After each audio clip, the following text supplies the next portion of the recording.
ಜನನ ಆದಮೇಲೆ ಅಲ್ಲಿ ಶಾಲೆಗೆ ಹಚ್ತಾರೆ. ಶಾಲೆಗೆ ಹಚ್ಬೇಕಾದ್ರೆ ಯಾರು ಶಾಲೆಗಳು ಇರ್ತಾವಂದ್ರೆ ಕ್ರೈಸ್ತರ ಶಾಲೆಗಳು ಇರ್ತಾವೆ. ಕ್ರೈಸ್ತರ ಶಾಲೆಗೆ ಓದಬೇಕಾದ್ರೆ ಅವ್ರಿಗೆ ಏನೈತಂದ್ರೆ ಹಿಂದೂ ಧರ್ಮವನ್ನು ಬಿಟ್ಟು ಕ್ರೈಸ್ತ ಧರ್ಮಕ್ಕೆ ಸ್ವೀಕಾರ ಮಾಡಿದ್ರೆ ಮಾತ್ರ ಅವ್ರಿಗೆ ಏನೈತಪ್ಪ ಅಂದ್ರೆ ಶಿಕ್ಷಣಕ್ಕೆ ಅವಕಾಶ ಕೊಡ್ತೀವಿ, ಇಲ್ಲಾಂದ್ರೆ ಇಲ್ಲ ಅಂತ ಹೇಳ್ತಾರೆ. ಆಗ ಮಕ್ಕಳ ಎಜುಕೇಷನ್ಗಾಗಿ ಅವರು ಏನು ಮಾಡ್ತಾರೆ ಅಂದ್ರೆ ಬಿರ್ಸಾ ಮುಂಡಾ ತಂದೆ ತಾಯಿಗಳು ಆಗ ಕ್ರೈಸ್ತ ಧರ್ಮವನ್ನು ಸ್ವೀಕಾರ ಮಾಡಿ ಆತನನ್ನು ಪ್ರಾಥಮಿಕ ಶಾಲೆಗೆ ಹಚ್ತಾರೆ. ಪ್ರಾಥಮಿಕ ಶಾಲೆಗೆ ಓದ್ತಾ ಹೇಳಿದಾಗ ಏನಾಗ್ತಂದ್ರೆ ಆ ಶಾಲೆಯಲ್ಲಿ ಹಿಂದೂ ಧರ್ಮದ ಬಗ್ಗೆ, ಬುಡಕಟ್ಟು ಜನಾಂಗದ ಸಂಪ್ರದಾಯಗಳ ಬಗ್ಗೆ ವಿರೋಧವಾಗಿ ಮಾತಾಡ್ತಾರೆ. ವಿರೋಧವಾಗಿ ಮಾತಾಡಿದ್ದರಿಂದ ಅವ್ರಿಗೆ ಏನಾಗ್ತಂದ್ರೆ ಭಾಳ ನೋವಾಗ್ತದೆ. ನೋವಾದ ನಂತರ ಅವ್ರು ಏನು ಮಾಡ್ತಾರೆ ಅಂದರೆ ಅದನ್ನು ತಿರಸ್ಕಾರ ಮಾಡ್ತಾರೆ. ಯಾರು ಬಿರ್ಸಾ ಮುಂಡಾ ಅವ್ರು ತಿರಸ್ಕಾರ ಮಾಡಿ ಆ ಶಾಲೆಯನ್ನು ಬಿಟ್ಟು ಹೊರಗೆ ಬರ್ತಾರೆ. ಹೊರಗೆ ಬಂದು ಏನು ಮಾಡ್ತಾರೆ ಅಂದರೆ ನನ್ನ ಹಿಂದೂ ಧರ್ಮ ಬಗ್ಗೆ, ನಮ್ಮ ಬುಡಕಟ್ಟು ಜನಾಂಗದ ಬಗ್ಗೆ ಕನಿಷ್ಠವಾಗಿ ಮಾತಾಡಿರ್ತಕ್ಕಂಥ ನನ್ನ ಶಾಲೆ ಬೇಕಾಗಿಲ್ಲ, ನಾನು ಶಾಲೆ ಓದ್ಲಿಕ್ಕೆ ಪರವಾಗಿಲ್ಲ, ನಾನು ಈ ಸಮಾಜಕ್ಕಾಗಿ ಏನೋ ಮಾಡ್ಬೇಕಂತ ಅವ್ರು ಹೊರಗಡೆ ಬಂದಾಗ ಮುಂದೆ ಏನು ಮಾಡ್ತಾರೆ ಅಂತ ತಮ್ಮ ಜನಜಾತಿ, ಮುಂಡಾ ಜನಜಾತಿ ಅಂತ ಬುಡಕಟ್ಟು ಜನಾಂಗದವರು, ಆದಿವಾಸಿ ಜನಾಂಗ ಅಂತ ಆ ಆದಿವಾಸಿ ಜನಾಂಗದವರು ಎಲ್ಲಿ ಹೆಂಗೆ ಗುಡ್ಡಗಾಡು ಹೆಂಗೆ ಪ್ರದೇಶ ಇರ್ತಾವೆ ಅದ್ರಂಗೆ ವಾಸಿಸರು ಮಾಡ್ತಕ್ಕಂಥ ಕುತಂತ್ರಗಳು, ದೌರ್ಜನ್ಯಗಳು, ಅದೇ ರೀತಿ ಮತಾಂತರದ ವಿರುದ್ಧ ಅವ್ರು ಏನು ಮಾಡ್ತಾರೆ ಹೋರಾಟ ಮಾಡ್ತಾರೆ. ಮತಾಂತರ ಅಂದರೆ ಹಿಂದೂ ಧರ್ಮವನ್ನು ಬಿಟ್ಟು ಕ್ರೈಸ್ತ ಧರ್ಮವನ್ನು ಸೇರಿಸ್ಕೊಳ್ಳೋಕೆ ಸಾಕಷ್ಟು ಆಸೆ ಆಮಿಷಗಳನ್ನು ಸೇರಿಸಿ ಮತಾಂತರ ಮಾಡ್ತಾರೆ. ಆ ಮತಾಂತರವನ್ನು ವಿರೋಧಿಸ್ತಕ್ಕಂಥವ್ರು ಯಾರು ಅಂತಂದರೆ ಇವರು ಬಿರ್ಸಾ ಮುಂಡಾ ಅವರು ಮೊದಲಿಗರಾಗ್ತಾರೆ. ಅವರು ತಮ್ಮ ಜನಾಂಗವನ್ನು ಹೋರಾಟ ಮಾಡಿಕೊಂಡು ಬ್ರಿಟಿಷರ ನಮ್ಮ ಭಾರತವನ್ನು ಬಿಟ್ಟು ಹೋಗಿ ನಮಗೆ ಸ್ವತಂತ್ರ ಕೊಡಿ ಅಂತ ಹೋರಾಟ ಮಾಡ್ತಾರೆ. ಈ ಕಡೆ ಏನೈತೆ ಕ್ರೈಸ್ತ ಧರ್ಮದವರು ನೀವು ಯಾವ ಕಾರಣಕ್ಕೂ ನಮ್ಮ ಹಿಂದೂ ಧರ್ಮವನ್ನು ಯಾವುದೇ ರೀತಿಯ ಮೋಸ ವಂಚನೆಯಿಂದ ಮತಾಂತರ ಮಾಡಬಾರ್ದು ಅನ್ನತಕ್ಕಂಥ ಹೋರಾಟ ಮಾಡ್ತಾರೆ. ಈ ಎರಡು ಹೋರಾಟದ ಮಧ್ಯದಲ್ಲಿ ಬಿರ್ಸಾ ಮುಂಡಾ ಆ ಹೋರಾಟದಲ್ಲಿ ಬಹಳಷ್ಟು ಹೆಸರು ಗಳಿಸ್ತಾನೆ. ದೇಶಕ್ಕಾಗಿ, ಸಮಾಜಕ್ಕಾಗಿ, ಬುಡಕಟ್ಟು ಜನಾಂಗದಕ್ಕಾಗಿ, ಹಿಂದೂ ಧರ್ಮಕ್ಕಾಗಿ ಹೋರಾಟ ಮಾಡಿರ್ತಕ್ಕಂಥ ಬಿರ್ಸಾ ಮುಂಡಾ ಆತನನ್ನು ಬಹಳಷ್ಟು ಜನರು ಆತನ ಮೆಚ್ಚುಗೆ ವ್ಯಕ್ತಪಡಿಸ್ತಾರೆ. ಮೆಚ್ಚುಗೆ ವ್ಯಕ್ತಪಡಿಸಿ ಸಾಕಷ್ಟು ಜನರು ಏನೈತೆ ಅಂದ್ರೆ ಆತನ ಹಿಂದೆ ಹೋಗ್ತಾರೆ. ಆತನ ಹಿಂದೆ ಹೋಗಿ ಆತನಿಗೆ ಬಹಳಷ್ಟು ಬೆಂಬಲವಾಗಿ ನಿಲ್ತಾರೆ. ಮುಂದೆ ಬ್ರಿಟಿಷರ ವಿರುದ್ಧ ದೊಡ್ಡ ಮಟ್ಟದ ಹೋರಾಟಗಳಾಗ್ತವೆ. ಹೋರಾಟ ಕೊಡ್ರಿ, ಬ್ರಿಟಿಷರ್ನ ಭಾರತದಿಂದ ಹೊರಗೆ ಹೋಗ್ರಿ ಅಂತ ಹೋರಾಟಗಳು, ಆಂದೋಲನಗಳು, ಜನಜಾಗೃತಿಗಳು ಮಾಡ್ತಾ ಈ ಕಡೆ ಏನೈತೆ ಅಂದ್ರೆ ನಮ್ಮ ಹಿಂದೂ ಧರ್ಮದಲ್ಲಿರ್ತಕ್ಕಂಥ ಜನರು ಏನೈತಪ್ಪ ಅಂದ್ರೆ ಹಿಂದೂ ಧರ್ಮದ ಪಾಲನೆ ಮಾಡಬೇಕು, ಹಿಂದೂ ಸಂಸ್ಕೃತಿಯನ್ನು ಉಳಿಸ್ಕೊಳ್ಬೇಕು, ಬುಡಕಟ್ಟು ಜನರ ಸಂಸ್ಕೃತಿಯನ್ನು ಉಳಿಸ್ಕೊಳ್ಬೇಕಂತ ಸಾಕಷ್ಟು ಜನರನ್ನು ಒಗ್ಗಟ್ಟು ಮಾಡಿ ಜಾಗೃತಿ ಮೂಡಿಸ್ತಾ ಇರ್ತಾನೆ. ಅದಕ್ಕಾಗಿ ನಾವು ಬಿರ್ಸಾ ಮುಂಡಾ ಅವರ ಜಯಂತಿಯನ್ನು ಏನು ಮಾಡ್ತಾ ಇದ್ದೀವಿ, ನಮ್ಮ ದೇಶಾದ್ಯಂತ ಬಿರ್ಸಾ ಮುಂಡಾ ಜಯಂತಿಯನ್ನು ನಮಗೇನೈತಪ್ಪ ಅಂದ್ರೆ ಈಗಿನ ಸರ್ಕಾರ, ಈಗಿನ ಪ್ರಧಾನಿಗಳಾಗಿರ್ತಕ್ಕಂಥ ಸನ್ಮಾನ್ಯ ಶ್ರೀ ನರೇಂದ್ರ ಮೋದಿಜಿ ಅವರು ಏನು ಮಾಡಿದಾರೆ ಅಂದರೆ ಬುಡಕಟ್ಟು ಜನಾಂಗದ ಒಂದು ಗೌರವ ದಿವಸ ಆಗಬೇಕು ಅನ್ನತಕ್ಕಂಥ ಅಪೇಕ್ಷೆ ಪಟ್ಟು ಅವ್ರು ಏನು ಮಾಡಿದಾರೆ, ಬಿರ್ಸಾ ಮುಂಡಾ ಜಯಂತಿಯನ್ನು ಬದಲಾವಣೆ ಮಾಡಿ ಅವ್ರು ಏನು ಮಾಡಿದಾರೆ ಅಂದರೆ ಜನಜಾತಿ ಗೌರವ ದಿವಸ ಅಂತ ಆಚರಣೆ ಮಾಡೋಕ್ಕೆ ಆದೇಶ ಮಾಡಿದ್ದರಿಂದ ಇವತ್ತು ಬುಡಕಟ್ಟು ಜನರಿಗೆ ಗೌರವ ತರತಕ್ಕಂಥ ದಿವಸ ಇದು. ಗೌರವ ದಿವಸ ಅಂತಂದರೆ ಬುಡಕಟ್ಟು ಜನರನ್ನು ಗೌರವಿಸ್ತಕ್ಕಂಥ ದಿವಸ ಇದು. ಅದಕ್ಕಾಗಿ ಆ ಒಂದು ಜಯಂತಿಯನ್ನು ಇದಕ್ಕೆ ನೇಪಥ್ಯವಾಗಿ ನಾವೇನು ಮಾಡ್ತೀವಿ, ಜನಜಾತಿ ಸುರಕ್ಷಾ, ಒಂದು ಜನಜಾತಿ ಗೌರವ ದಿವಸ ಅಂತ ಇವತ್ತೆಲ್ಲ ಕಡೆ ಆಚರಣೆ ಮಾಡ್ತಾ ಇದ್ದೀವಿ. ಅದಕ್ಕಾಗಿ ಆ ಬಿರ್ಸಾ ಮುಂಡಾನ ಬಗ್ಗೆ ನಾವು ತಿಳ್ಕೋಬೇಕು. ನಮ್ಮ ದೇಶಕ್ಕಾಗಿ ಹೋರಾಟ ಮಾಡಿರ್ತಕ್ಕಂಥ ವ್ಯಕ್ತಿಯ ಬಗ್ಗೆ ನಾವು ತಿಳ್ಕೋಬೇಕು.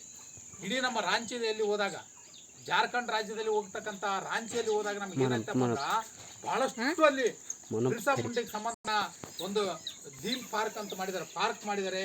ಆತ ಇಟ್ಟಿರ್ತಕ್ಕಂಥ ಜೈಲನ್ನು ಏನು ಮಾಡಿದ್ರು ಅಂತಂದ್ರೆ ಜನರಿಗೆ ಹೋಗಿ ಬರಕ ಪ್ರದರ್ಶನಕ್ಕಾಗಿ ಇಟ್ಟಿದ್ದಾರೆ. ಅದೇ ರೀತಿಯಾಗಿ ಅಲ್ಲಿರ್ತಕ್ಕಂಥ ಸಾಕಷ್ಟು ಎಜುಕೇಷನ್ ಸೊಸೈಟಿಗಳಿಗೆ ಬಿರ್ಸಾ ಮುಂಡಾ ಜಯಂತಿ ಅಂತ ಇಟ್ಟಿದ್ದಾರೆ. Polytechnic college Birsa Munda college ಅಂತ ಇಟ್ಟಿದ್ದಾರೆ. ಅಲ್ಲಿ ಮೈದಾನಕ್ಕೆ ಹೆಸರುಗಳು ಇಟ್ಟಿದ್ದಾರೆ ಮತ್ತು ಉದ್ಯಾನವನಗಳು ಮಾಡಿದ್ದಾರೆ.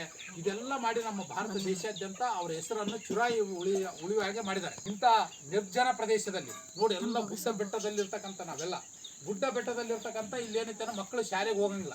ಶಾಲೆಗೆ ಹೋಗದೇ ಇರ್ತಕ್ಕಂಥ ಮಕ್ಕಳಿಗೆ ಎಲ್ಲ ಶಾಲೆಯಿಂದ ಬಂದಿರತಕ್ಕಂಥ ಮಕ್ಕಳು 5 ಗಂಟೆ ನಂತರ ಬಂದ ಮೇಲೆ ಅವರೆಲ್ಲರೂ ಕರೆದು ಬಿಟ್ಟು ಅವರಿಗೆ ಸಂಸ್ಕೃತದಲ್ಲಿರ್ತಕ್ಕಂಥ ಶ್ಲೋಕಗಳು, ದೋಹಗಳು, ಗೀತೆಗಳು ಆಡಿಸ್ತಾರಿಲ್ಲ, ಸಂಸ್ಕೃತ ಇದು ಹೇಳ್ತಾರಿಲ್ಲ. ಬೆಳಗ್ಗೆ ಎದ್ದುಗಳು ಏನು ಮಾಡೋ ಕರಾಗ್ರೇ ವಸತಿ ಲಕ್ಷ್ಮಿ ಕರಮಧ್ಯ ಸರಸ್ವತಿ ಅಂತ ಆ ರೀತಿಯಾಗಿರ್ತಕ್ಕಂಥದ್ದು ಕೂಡ ಹೇಳ್ತಕ್ಕಂಥದ್ದು ಮಾಡ್ತಾ ಇದ್ದಾರೆ.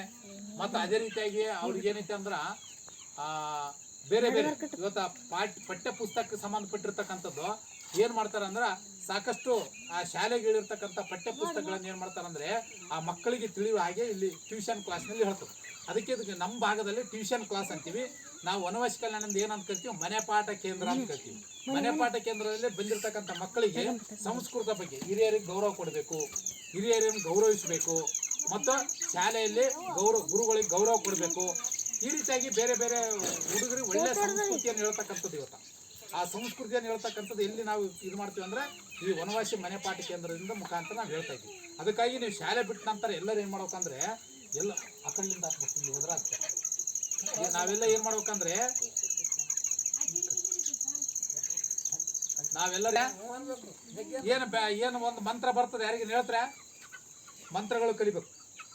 ಆಮೇಲೆ ದೇಶಭಕ್ತಿ ಗೀತೆಗಳು ಹೇಳಿಕೊಡ್ತಾರಿಲ್ಲ, ದೇಶಭಕ್ತಿ ಗೀತೆಗಳು ಕಲಿಬೇಕು ನೀವು. ಆಮೇಲೆ ಶಾಲೆ ಒಳಗೆ ಏನು ಹೇಳಿದಾರೆ ಅದು ಕಲಿಬೇಕು. ಹೌದಾ?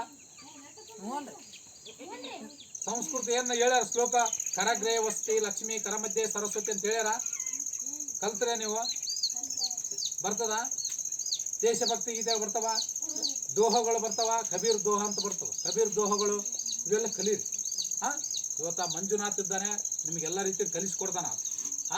ಆತಿಗಂತೆ ಟ್ಯೂಷನ್ ಕ್ಲಾಸ್ನಲ್ಲಿ ಬಂದು ಮಕ್ಕಳಿಗೆ ಕಲಿಸಿ ಇವತ್ತು ಬೋರ್ಡ್ ಕೊಟ್ಟಿದ್ದಾರೆ.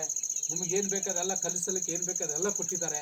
ಅದಕ್ಕಾಗಿ ನೀವು ದಿನಾಲು ಬಂದು ಏನೈತಪ್ಪ ಅಂದ್ರೆ ಮಂಜುನಾಥ್ ಹೇಳಿರ್ತಕ್ಕಂಥ ವಿಷಯಗಳನ್ನು ತಿಳ್ಕೊಳ್ರಿ. ಮಂತ್ರಗಳು ಕಲೀರಿ, ಶ್ಲೋಕಗಳು ಕಲೀರಿ, ದೇಶಭಕ್ತಿ ಗೀತೆಗಳು ಕಲೀರಿ. ಅದೇ ರೀತಿಯಾಗಿ ದೋಹಗಳು, ಕಬೀರ್ ದಾಸ್ ದೋಹಗಳು ಕಲೀರಿ. ಮತ್ತು ನಾವೇನು ಬೇಕು, ಹಿರಿಯರಿಗೆ ಗೌರವ ಯಾವ ರೀತಿ ಕೊಡಬೇಕು ಅಂತಕ್ಕಂಥದ್ದು ತಿಳ್ಕೊಬೇಕು. ತಂದೆ ತಾಯಿಗಳಿಗೆ ಬೆಳಗ್ಗೆ ಎದ್ದ ತಕ್ಷಣ ಕಾಲು ಮುಟ್ಟಿ ನಮಸ್ಕಾರ ಮಾಡಬೇಕು. ಗುರುಗಳ ಕಂಡ್ರೆ, ಹಿರಿಯರು ಕಂಡ್ರೆ ನಮಸ್ಕಾರ ಅಂತ ಹೇಳ್ಬೇಕು. ಇದು ನಮ್ಮ ಸಂಸ್ಕೃತಿ. ಇದು ನಮ್ಮಲ್ಲಿ ಮಕ್ಕಳಲ್ಲಿರ್ತಕ್ಕಂಥ ನಯ ವಿನಯ ಅಂತ ಕರಿತೀವಲ್ಲ, ಆ ನಯ ವಿನಯ ನಮ್ಮಲ್ಲಿ ಇರಬೇಕಂತ ಹೇಳ್ತಾ ಇದ್ದೀನಿ. ಇಷ್ಟೆಲ್ಲ ಇವತ್ತು ಈ ಮನೆ ಪಾಠ ಕೇಂದ್ರದಲ್ಲಿ ಬಂದು ಬಿರ್ಸಾ ಮುಂಡಾ ಜಯಂತಿ ಆಚರಣೆ ಜೊತೆಗೆ ಆ ವನವಾಸಿ ಕಲ್ಯಾಣದಲ್ಲಿ ನಡೀತಕ್ಕಂಥ ಈ ಮನೆ ಪಾಠ ಕೇಂದ್ರ ಕೂಡ ವೀಕ್ಷಣೆ ಮಾಡಿದಂಗಾಯ್ತು. ಹಾಗೆ ನಮ್ಮ ಹಿರಿಯರು ಕೂಡ ಇವತ್ತು ಸಿಕ್ಕಿದ್ದಾರೆ. ಇವತ್ತು ನಾವೆಲ್ಲರೂ ಕೂಡಿಕೊಂಡು ಈ ವನವಾಸಿ ಕಲ್ಯಾಣದ ಪ್ರಕಲ್ಪವನ್ನು ಮಾದರಿಯಾಗಿ ಎಲ್ಲ ಮಕ್ಕಳು ಬಂದು ಕಲಿಯುವ ಹಾಗೆ ಆಗಬೇಕು. ಮಕ್ಕಳು ಎಲ್ಲರೂ ಸಂಪೂರ್ಣವಾಗಿ ಕಲಿಬೇಕು. ಮಂತ್ರಗಳು, ಸಂಸ್ಕೃತಗಳು, ಪಾಠಗಳು ಇವೆಲ್ಲ ಕಲಿಬೇಕು. ನೀವೆಲ್ಲ ಕಲಿತು ಆ ಶಾಲೆಗೆ ನೀವೇ ಫಸ್ಟ್ ಕ್ಲಾಸ್ ಇರ್ತೀರಾ? ಆಗಬೇಕು. ಸರಿ, ಇಷ್ಟು ಇಲ್ಲಿವರೆಗೆ ಈ ಸಂದರ್ಭದಲ್ಲಿ ನನಗೆ ಮಾತಾಡಲು ಅವಕಾಶ ಮಾಡಿಕೊಟ್ಟಿರ್ತಕ್ಕಂಥ ಹಿರಿಯರಿಗೂ ಮತ್ತು ಈ ಮುದ್ದು ಮಕ್ಕಳಿಗೆ ನಾನು ಒಂದು ಸುತ್ತ ನನ್ನ ಎರಡು ಮಾತುಗಳು. ಜೈ ಹಿಂದ್, ಜೈ ಭಾರತ.